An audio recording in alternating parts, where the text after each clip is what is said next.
Welcome back, ladies and gentlemen. Today's episode in our 150 dupe challenge is going to include a lot of little maintenance items. And we're also going to be building a giant steam room. And that steam room is going to be powered by this minor volcano and this minor volcano. Unfortunately for us, the fire pole was sitting over here.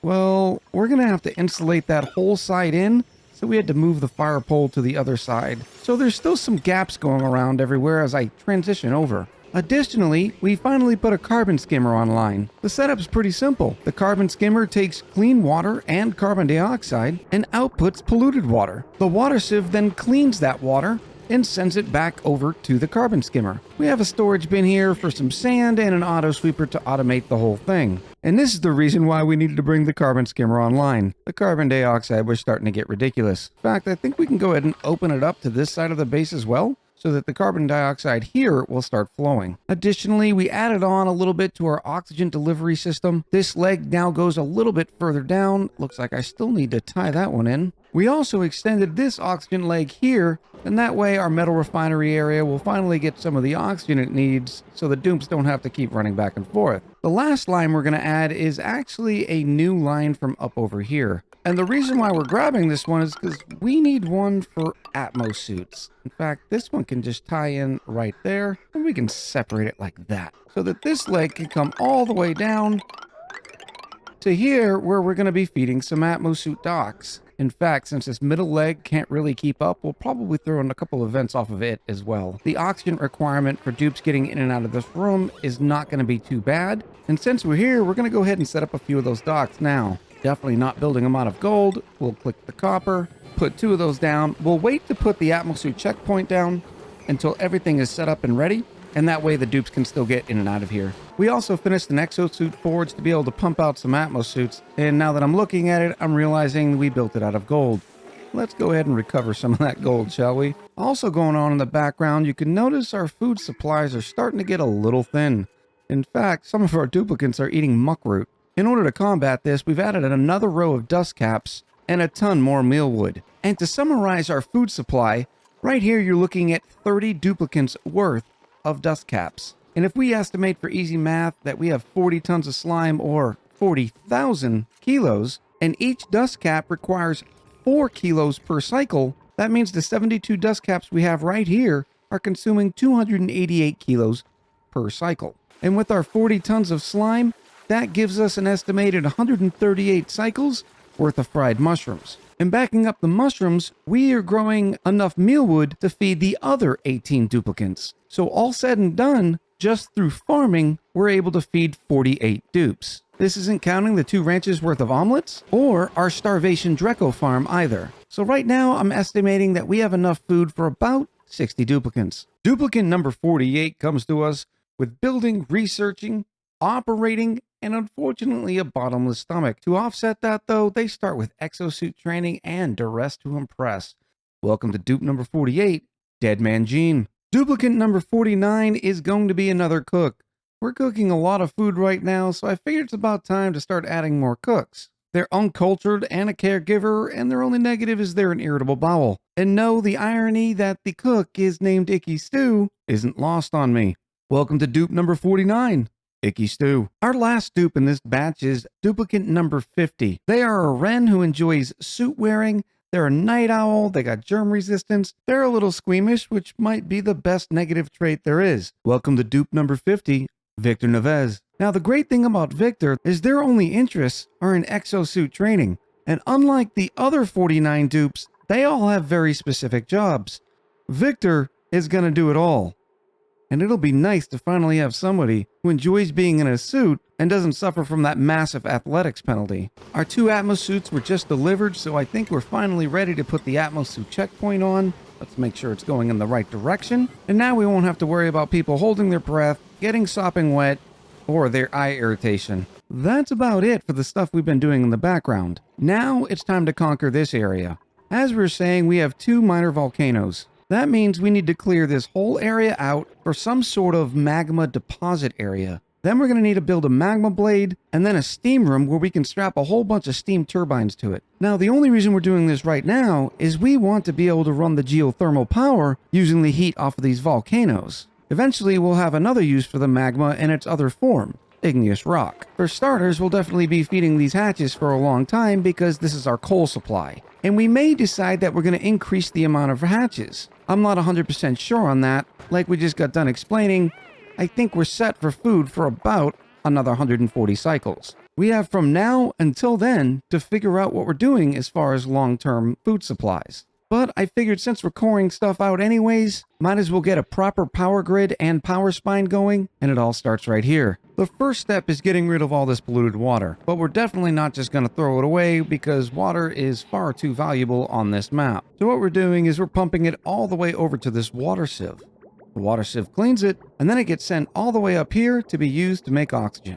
Speaking of water supplies, this entire ice biome will eventually be a backup water supply. We also finally dug into there and sealed it off for good. So now the only place it should be losing its heat from is through our metal refinery reservoir, which this too will eventually all be turned into oxygen as well. So we have a little while until this pond is emptied. In the meantime though, we can start digging all this out and preparing ourselves for the magma tank. This should be good about here, and I'll catch back up with you guys in a little bit. One of the problems we're having is this main run is so long that some of the slower dupes, they go to grab something, carry it halfway up, drop it, and it all falls back down here again. For instance, these eggs. Especially considering there's not a lot of oxygen around here. We went ahead and made sure everybody had improved carry. That helped a little bit. We're also providing oxygen to that entire shaft. That's good too. The next step might just be getting a duplicate gym going and making sure all the dupes have a minimum amount of athletics before we allow them to run around the colony. Additionally, in the background, since we're up over 50 dupes, it was time to add yet another run of cots. We're still doing alright on mess tables though. What you're seeing here being built is we're replacing some of the original sandstone floors with granite. You might wonder why. Well, the reason is simply in the decor. This standard tile made out of sandstone has a total decor of 5.5, whereas the granite has a decor rating of 6. I didn't say it was a massive difference, but every little bit helps, right? And the bugs begin. And it's none other than the star of our rhyme series, Travis W. You see here, Travis is standing on thin air, or maybe on the tip of this little debris here. But what we don't see here is there's actually sand. So all we have to really do is dig out the sand and Travis will be okay. Except the sand doesn't appear to be there. There we go, and now Travis can survive for yet another cycle. Way to go, buddy. Duplicate number 51 has mole hands as a shabby dresser, but more and more interested in the farming and ranching abilities for obvious reasons. We have a lot of plants and they all need tending to. Welcome to the colony, duplicate number 51, soon. Trademark pending. Duplicate number 52 is a decorating digger, and they're buff. Unfortunately, they have a small bladder and they don't like the critters, but we actually need more diggers in the colony. Welcome to dupe number 52, Sushery. Now, duplicate number 53, well, they're a little special. First of all, at +9 cuisine, they might be the best cooking dupe I've ever seen come out of the printing pod. They're germ resistant, handy, and uncultured, so they get the decor morale bonus. And their only negative is they're an unpracticed artist, which means they get even more decor morale bonus. What makes Camden special is they might be our youngest fan. Camden watches with his mom and even plays ONI themselves and gets to around cycle 100. Way to go, Camden. Keep at it. Ladies and gentlemen, welcome to dupe number 53, Camden. I don't know how he does it every time. Every single time. It's always Travis. We'll just deconstruct these two tiles. We're trying to keep all the polluted oxygen that's off-gassing contained, and that way it can come all through here, so it's picked up by the deodorizers, but Travis had other ideas. We've gotten a fair amount of the digging done. In fact, we're actually going to keep going over here to the east. I'm hoping this digging will allow us to get some visibility over here, in which we'll find, I don't know, 6 water geysers? I'm also starting to think that the minor volcanoes might be better off by themselves. Or we just siphon the geothermal power off of this one, and we turn this one into an industrial sauna. I think that's the way to go. For this episode, I think we're going to concentrate on the geothermal power for a couple of reasons. One, our main grid is still sitting up here. We'd rather it not be. And two, it'd be nice to be able to get the structure of our main power spine in. I'm sure a lot of you are like, no, I wanted to see the industrial sauna first. But let's be honest, you really need to have a stable power core before you can start doing things like industrial saunas. Furthermore, this place is actually working out pretty well. It is still only 29 degrees in our metal refinery reservoir. And oh my goodness, I just realized I have 21 idle dupes. I was letting them catch up for a minute before we started this big project. I think we're going to do a little bit more sweeping too. That'll do them for about a cycle. I figured it'd be a good time to show you the new and improved kitchen.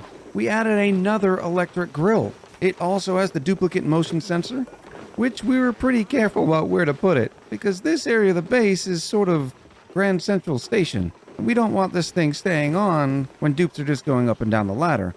Of course, these grills get used 600 seconds every cycle, so the lights are always going to be on anyways. Duplicate number 54 is going straight to our digging and supplying crew. They have iron gut, and once again, we got lucky with the negative trait of unempathetic. Welcome to the colony, dupe number 54, Metatron's Ghost. Our next dupe is going to be a farming expert with a +9 in agriculture, and they're handy. Their only negative is that they can be a bit of a kitchen menace. Welcome to dupe number 55, Glenn Sullivan. Our next duplicate enjoys doing farming in space. They're an uncultured caregiver who can't cook or fight. Welcome to the colony, dupe number 56, Arsenimetal. Let's go with it. Since we were digging, we figured we'd clean all this out as well. Now the duplicates have a lot of picking up to do. In fact, it looks like there's a little bit more than there was before. But we're going to set this to a priority 3. It's not an emergency for the dupes to come down here and pick all this up, but eventually we'd like it cleaned out. Actually, to tell you the truth, we probably do need it cleaned up right now because this is where our magma is going to be coming into that steam chamber. Speaking of which, let's get started on it. We're also having to go replace a bunch of tiles with insulated tiles. You may remember me saying that when the Drecklets are born, they come out awfully hot. This Drecklet's 3 cycles old and is still 51.6 degrees. And all of that heat is traveling up here to these farm tiles and then causing the millwood to stifle. I think this is going to be the general size of the entire contraption. We'll probably seal off the magma chamber about here and allow all of this to be nice hot steam, and then strap 3 or 4 steam turbines on the top. The great thing about this situation is we'll also be able to use this contraption to purify water. Okay, we've gotten ourselves into a pickle here.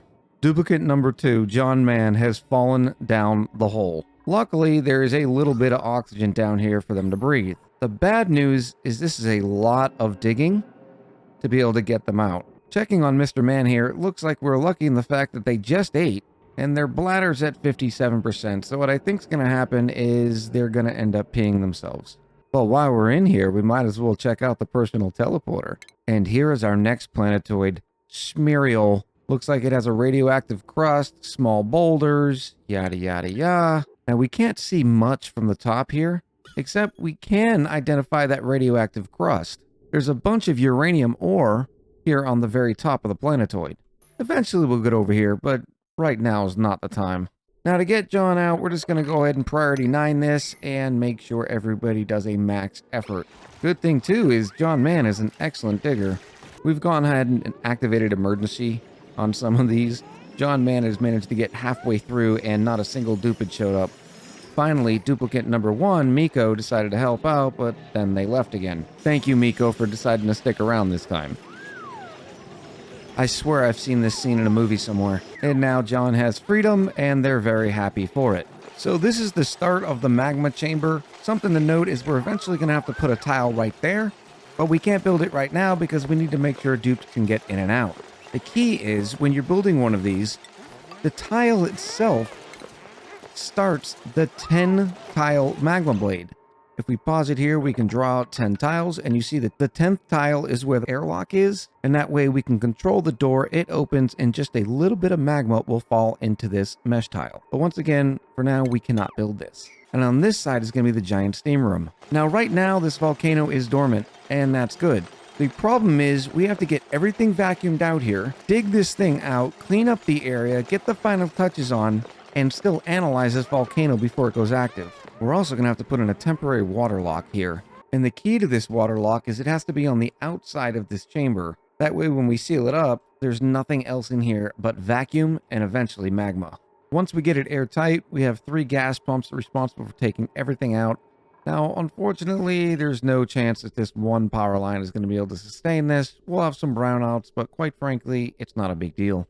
We also have to plan for a temperature shift plate right here. The temperature shift plate's job is to literally siphon the heat right out of the magma to force it to change to igneous rock. The igneous rock will then be forced to pop out over here in what's going to be the steam chamber. To start with, a temperature shift plate out of gold has a thermal conductivity of 60 and a specific capacity of 0.129. Next to it, just to show how much better gold is than, say, granite, granite only has a thermal conductivity of 3.39, although it does hold more heat at 0.79. Finally, we have copper. Copper also has a thermal conductivity of 60, but a specific heat capacity of 0.385. So in this use case, the copper temperature shift plate is actually better than the gold. The issue though is heat. This minor volcano pushes the heat out at 1726 degrees. The copper temperature shift plate melts at 1083, so none of these will actually fit the bill.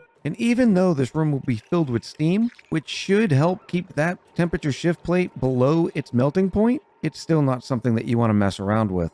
Little trick for you. You don't necessarily want to fill all these up with regular water because when you destroy it, you're going to have a ton of water just sitting around. So what you do is mix the water types. In this case, we're using a little bit of salt water and then we threw in a little bit of regular water on top of it. Just a reminder, don't use polluted water because it'll just off-gas into your vacuum. And now it's time to do something stupid. We're actually going to open this minor volcano up, even though this room is still filled with carbon dioxide. The carbon dioxide's almost gone. The danger is if this thing starts erupting, it's going to superheat everything in the area and pretty much kill us. Well, at least until we get an insulated tile down. But we really need to get the volcano analyzed and we got to get this thing finished up. To help our progress, we actually put an atmosuit dock in here. The dupes aren't going to be able to breathe in here, and so by providing the atmosuit, it'll allow the researcher especially to be able to analyze this volcano very quickly, without having to go back and forth and keep gasping for oxygen. Now, there are some safety measures. Volcanoes typically shake and rumble for a couple of cycles before they actually erupt, so we're going to keep an eye on it. I love it when you can see the vacuum forming. Now all we need to do is remove the gas pumps, analyze the volcano, put in the last little tile here, and hope everything works alright. As another note, we built these ladders out of obsidian for a simple reason that their melting point is over 2700 degrees. Speaking of which, we finally finished our steel temperature shift plate, and you can see that the melting point is over 2400 degrees, plenty of threshold to be able to absorb some of that magma. I was a little worried about which dupe was going to show up to analyze this minor volcano. Lucky for us, it's dupe number 4, John Archer. They have a science of 16.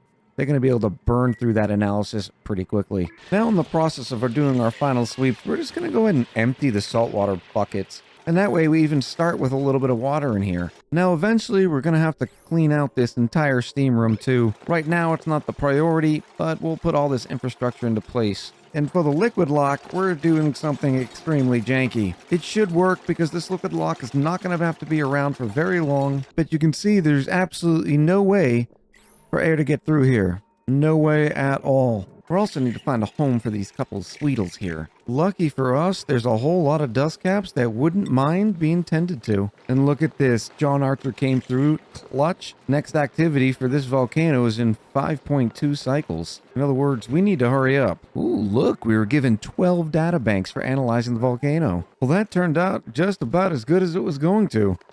The only thing I had to make sure to fix was this mesh tile actually had some carbon dioxide stuck into it. So we rebuilt it with a solid tile and then again with a steel tile, and now it is also a vacuum. You can see that we added our second layer now that we're close to the finished. Anything that the magma touches will be obsidian, and then we have another layer of granite insulated tile on the other side. And now for the moment of truth, we just seal it on up. Uh-oh. We forgot the one tile right here. Okay, time to unseal it. While the dupes are hopefully finishing that in about 3 cycles, we're going to go ahead and compare some more temperature shift plates. And the reason why is because we need to cover this whole thing with temperature shift plates. In this case, the temperature shift plates actually act as batteries. All the heat is going to come out of here in the form of igneous rock. So this area will naturally be a little bit warmer than the rest. But we want to distribute that heat across the entire chamber, and that way it always stays as steam. And because this is going to use so many temperature shift plates, we're going to try to use one of the materials that we have a lot of. To start with, we have sandstone. Sandstone has a thermal conductivity of 2.9 and a specific heat capacity of 0.8. Igneous rock, though, a little less on the thermal conductivity, but a little better on the specific heat capacity. And then granite, even better thermal conductivity, but still that 0.79 specific heat capacity. So in this case, we're going to go with the igneous rock. Igneous rock will take a little bit longer to raise its temperature, but it also means it'll keep its temperature for longer as well. Well, that ought to give the dupe something to do for a little while. For those of you who have never seen a magma blade, what's going to happen is the minor volcano is going to erupt and start filling with magma. Hold on for a second, you've got to see this. Look how many dupes are building temperature shift plates. So as we were saying, the magma will fill up in this area, and a little bit of it will come right down here.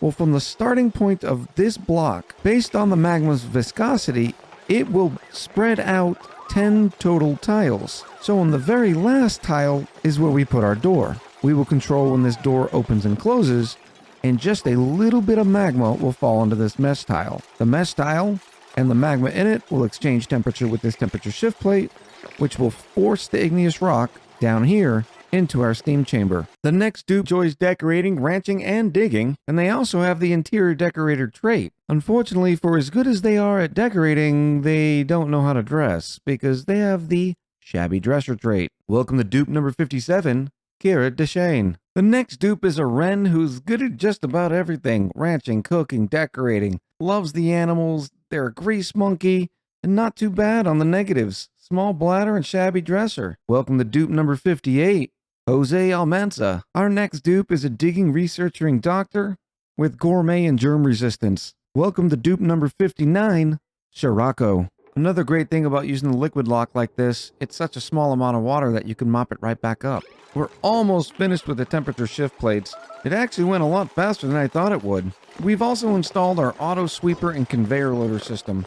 Now, we're eventually going to put this on a switch because before these things can start working, there needs to be steam in this room. If we made them start working now and picking up, for instance, the salt that comes out of the salt water, what would happen is these would overheat and then would be kind of stuck. Now, because we had to build all these auto sweepers and conveyor loaders out of steel, we're actually running a little bit low at 305 kilos. And we still have yet to build the thermo aqua tuner in here. The thermo aqua tuner is going to be used to keep the steam turbines cool and also provide some chill for a little room. And that way all these materials can be dropped off there where they keep chilling down instead of coming out of the piping hot 125 degrees. And what's actually holding us back right now from steel production is the lime. So we're going to look for any sort of eggshells we can find. And I'd love to get my hands on this fossil. Lucky for us, there was some random fossil sitting in some of these saltwater biomes, so I think we're going to go up here and grab this stuff too. Unfortunately, in the process of this, we've now ran out of mess tables.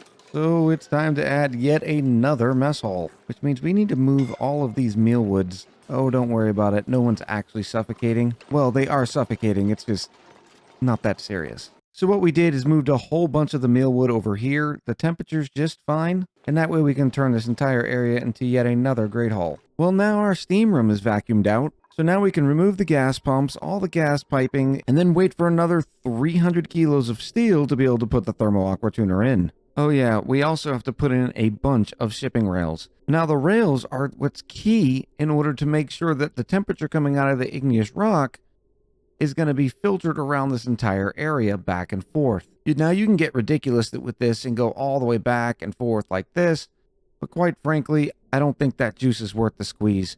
We are going to do some quick tests here though. We're going to find out the thermal difference between copper ore, iron ore, and gold amalgam. The rest of the materials we just don't have enough of. Ideally, we'd love to use steel because the difference between all the ores and steel is huge.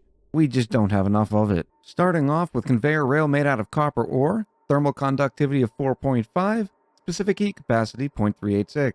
The iron ore has a thermal conductivity of 4, and then the gold amalgam has thermal conductivity of 2. So the decision comes down to copper ore or iron ore. We know that it takes iron to make steel, so we really don't want to use up any of this iron ore. So instead, we're going to default to the copper ore. And there we go. Now it's time for the dupes to come in here and build all this rail out, and we have it dumping off into this little area here that's also going to be cooled by this thermal aqua tuner. And the reason why we have a pneumatic door here is because we don't want the dupes to come grab these materials unless we know they're sufficiently cold. So we'll use some access control to make sure. Now we could put some sort of automation on this to where if the materials are still too hot, it goes back here and then back to the beginning. But quite frankly, it ain't that serious. We finally have enough steel for the thermal aqua tuner, and we'll even have 10 kilos left. We're just about there.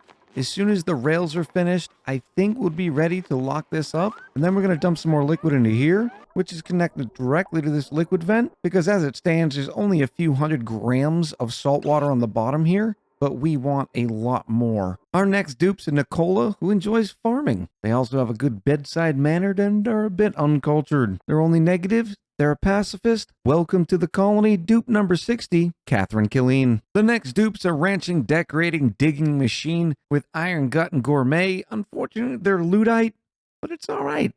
They don't care too much about operating. Welcome to the colony, dupe number 61, Steve David Johnson. The next dupe's sort of a dichotomy. Their only interest is cooking, except they're a menace in the kitchen. Welcome to dupe number 62, Palush. We have a brand new mess hall here, and unfortunately, we're still gonna need at least 3 more of these. I don't know where we're gonna put them. I have a feeling in a few episodes we're gonna end up redesigning most of this interior, but this episode's taking so long, we're already up to 60, which means it's almost time to build another one of these. Oh geez, we're almost out of cots too. That ought to do us for a little while. Because these type of runs are getting longer and longer, I think it's time to increase the schedule a little bit. We're gonna give every dupe 4 downtime slots. As a reminder, we set the individual shifts only offset by 1 block. For instance, you can see right here we're on shift 19, shift 20, and we've only filled the dupes up to shift 20 3 wide. We're going to be going all the way down to shift 23 3 wide, and then we're going to start going 4 wide, then 5 wide, and then we'll finish off with most shifts having 6 duplicates. I can't believe I'm going to say this, but other than 2 sweep commands, I think we're about done in here. You'll notice we have the auto sweepers off by default. Once again, they cannot run until there's steam. We have this mechanized airlock locked, and the temperature threshold says, hey, only turn on if it's below -200, which that's not going to happen. Our plumbing looks a little bit complicated, but hear me out. Standard thermal aqua tuner setup. The output comes through here, cools this metal tile, and where the debris actually sits, there's also a temperature shift plate back there, comes through here, provides some cooling for the steam turbines, and then loops all the way back down again. We have a total of 4 steam turbines. Each pair outputs its water to 1 liquid vent. So we have 2 liquid vents dedicated just to the steam turbines. And then we also have 2 liquid vents in the case that we eventually want to put water in here. Now you'll notice I have an Atmos sensor here. It's not connected to anything yet. In the future, what's going to happen is we're going to be able to detect when the pressure in here gets too high because we're adding so much water. In which case, this Atmos sensor will send a signal to some liquid valves that'll take the steam turbine's output and send it somewhere else. For now, though, we're just using it for the raw power. No big deal. And whereas this liquid pump was set to one of these liquid vents, it's actually time to fill the coolant up, even though it's going to be a little while until this steam turbine is required to activate. But we cannot activate it until it's sitting in a bath of steam. What is this? That's an errant gas pipe. And right on time because our minor volcano erupts in 1.6 cycles. Our cooling loop is slowly starting to fill, and just to make sure that this thermal aqua tuner does not turn on, we have the temperature set at above 1000 degrees. Now you'll see this battery setup here. This power grid is simply meant to be able to run this thermal aqua tuner, and it's getting the power right now through the smart battery, which is being fed by 4 manual generators. Eventually, the steam turbines will take over and we won't need to use the manual generators. Well, Echo, why are we creating power just to dump it right back into the system that creates power? This is running polluted water, and we're only going to need to keep it chill down to about 25 degrees. I'm not worried about it getting much colder than that. So this thermal aqua tuner is not going to have to run very often. And soon, we're going to have a giant power spine, of which then these steam turbines will be dumping its power onto it. Oh, look at it. It's a thing of beauty. Keep going, magma blade. I know you can do it. Notice that the magma fills up until it reaches a breaking point, and then it'll split into another tile, just like that. And this is how it'll work, all the way down to this mechanized airlock. And then when we're finally ready, we're going to be able to flip open this mechanized airlock just for a second and dump some nice hot magma right into this mesh tile. The difficult thing about one of these systems is getting the automation set just right to where you're not using too much of the magma, but you're using enough of it to keep this whole place warm. The cooling pipe was filled perfectly. As long as the thermo aqua tuner is off when you start filling it, you'll know you've done the good job because it keeps going around and around even when the thermo aqua tuner is not on. The last little bit of automation that I added was because I realized we don't want to just control these manually. Yeah, it's going to be a little while before we want to turn them on, but when we do finally turn it on, we're also going to want to set it to only be on for fractions of a cycle. So we have our timer sensor here. We have it set to cycles, and right now I've got it set for 0.02% of a cycle, whatever that turns out to be. All right, 0.02 turned out to be about 12 seconds, which is too long. So we went down to 0.01.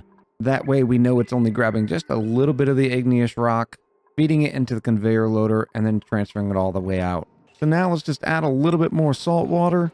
That way there's enough steam pressure to really start heating up all these igneous rock temperature shift plates. It's going to take a little while, and it's probably going to burn through this first eruption worth of magma. Remember, volcanoes, they take forever. For instance, this minor volcano doesn't erupt again for another 12 cycles. Well, this one's certainly new. There's multiple dupes. Both John Man and Dummy Hungry entomb themselves not only under the tile, but surrounded by abyssalite. Luckily, there are other dupes nearby to save the day. Oh, this? Don't worry about this. You'll see this in the next couple of episodes. This is what I'm calling Plan B for food. Our next dupe enjoys digging, farming, and building. They'll be doing all of it. Unfortunately, they have noodle arms in this shabby dresser. We can't do much about them not knowing how to dress, but we can definitely put them into some improved care to take care of the noodle arms. Welcome to dupe number 63. Verb. I feel like you know somebody like this next dupe. They have interest in picking things up and putting them down. With a +8 in strength and their buff, unfortunately their outfit's not quite color coordinated. Welcome to the colony, dupe number 64, Evan DeMeester. Our next dupe's a Luddite rancher who's uncultured and germ resistant. Originally a gene, and now a dupe number 65, Belisarios K. Our next dupe is almost as strong, but enjoys doing some digging with their mole hands. Welcome to the colony, dupe number 66, David Takamona. Our next dupe's not exactly going to be a great mechatronics engineer because they're building impaired. They also have a small bladder and shriveled taste buds, but they're pretty good operating a machine. Welcome to dupe number 67, Matthew Ashby. I actually had to wait for the minor volcano to erupt again. That way the blade would actually push enough magma through this door once it's opened. The first time I tried it, there just wasn't enough pressure coming from up here. Now there is. And once again, the 10 tile rule will be in effect. I also added a little bit of automation, and to tell you the truth, this is probably not going to stay. It's just for temporaries. We're going to want it to add heat whenever it's below 140 degrees, but I don't want this door staying open forever. So once we get it charged and primed and everything, we may go ahead and put in a door flicker system. But for now, this signal switch will work just fine. Our next dupe is a farming dupe. Shriveled taste bugs and unempathetic. Welcome to dupe number 68, Belfie. The next dupe likes rockets and research. They're uncultured, gourmet, and unempathetic. Someone had to have the honor of being dupe number 69, and in this case, it was Jeremy Rayburn. Welcome to the colony. So this is the AND gate. Thermosensor's green, and we'll continue sending a green pulse as long as it's below 140 degrees in here. So to open the door, we just gotta hit the switch real quick. And then shut the switch. We have a beautiful igneous rock. It's a little larger than we wanted because I left the door open so long. It's a half a ton of igneous rock, and that will drain our magma blade a little bit too fast. But look at the heat already pouring out of this. And you see we're actually getting rain in here because the steam's trying to form, but these temperature shift plates are so cold. But what we're going to do now to try to get that heat going everywhere is filter some of this igneous rock around the area. Now, the conveyor loaders and the auto sweeper should be able to last a little bit before overheating. This one will be fine because it's already in the steam rain mix. Now we have this conveyor loader set on being able to pick up igneous rock, so this auto sweeper will grab it, throw it in this loader, and start filtering around these rails. So we'll grab our timer, reset it real quick so the auto sweeper can grab just long enough to pick up just a little bit of igneous rock. And as soon as the steam touches these igneous rock pieces coming up the rail, the whole room lights up like a Christmas tree. And because this rock's still coming out a little hot, it's time to turn on our thermo aqua tuner. It's in enough of a steam bath where it'll be okay. We want the temperature to be, I don't know, 25 degrees. And the thermo aqua tuner goes, which is only going to help create more heat in here. And there we have it. Our steam room is complete. I want to get more steam in here and start playing around with it. There's still a lot that could be done in here. For instance, I'd love to eventually upgrade these conveyor rails to steel. It will definitely help because the igneous rock, it's still staying pretty hot by the time it gets all the way out here, which makes me think that, especially considering we didn't have any steel, we should have put the temperature automation on here so it rewraps around the steam room. And plus, apparently we didn't have enough steam to turn on our thermo aqua tuner, so it got a little bit of damage. For now, though, I think it's as easy as taking off the pliers and allow the igneous rock just to sit in here for a little while. Now, the steam turbines are set to only turn on when the smart battery needs it, which for right now, without the thermo aqua tuner drawing power, which I suppose we can now, the battery stays good for a little bit. Now, all this steam is sitting at 130 something degrees, but I think that's what we're going to do. Next episode, we'll add some automation to this, allow the igneous rock to float around here a few times, and then go from there. This episode was an absolute monster record. It took me over 8 hours of game time, and while I'm not 100% happy with the result, we'll be able to fix that next time, no big deal. Now, for those of you with some pretty good eyes and attention to detail, you'll be able to see what we're going to be concentrating on next episode. For one, we have way too many dupes. We're about to hit that 88 mark, and our water tank's getting a little low. That's to say nothing of the fact that we're starting to run out of dirt, too. Many more problems to encounter next episode. Hope you had a good time watching this one, and I'll talk to you soon.